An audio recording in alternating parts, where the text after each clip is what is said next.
3 x बराबर minus का 1/2 और y का मान दिया है 3/4।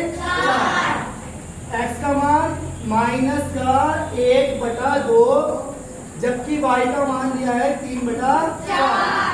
और ये जो निशान होता है चिन्ह, ये होता है निरपेक्ष मान का।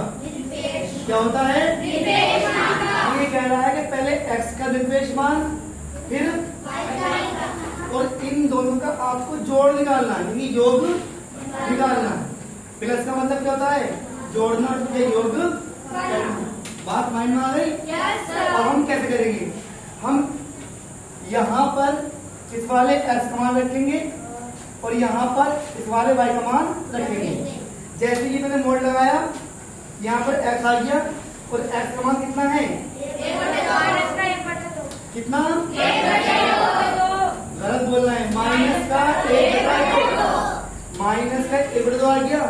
यहाँ पर देखिए क्या बन रहे, हमने बंद कर दिया।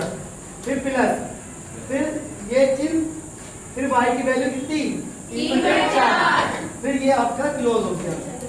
अब हमें मालूम है जब हम किसी भी नंबर का निरपेक्ष मान निकालते हैं तो अगर चिन्ह माइनस का है तो वो खत्म हो जाता है और अंदर वाला मान बाहर ऐसे ही आ जाता है, ये हट करके प्लस।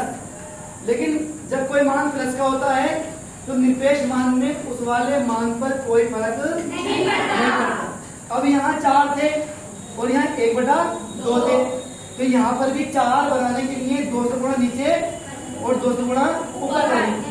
तो 2 एकम 2 दूनी 4 प्लस 3/4।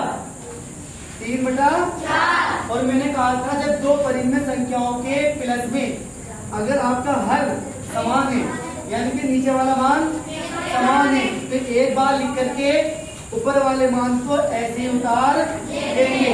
जैसा भी साइन होगा वो वैसे ही आ जाएगा। अब 2 और 3 कितना हो गए? बड़े में कितना? 4। बात फाइन में आपका है? कोई दिक्कत? ठीक है, ऐसे ही निकालते हैं। कभी कभी क्या होता है, अलग अलग निरपेक्ष मान का जोड़ना होता है, तो कभी कभी आपको पहले जोड़ेंगी, जब उसका फाइनल आंसर आ जाएगा तब जाके आप निरपेक्ष मान निकालेंगे। ठीक है, जैसा आगे में समझाऊंगा। एक सवाल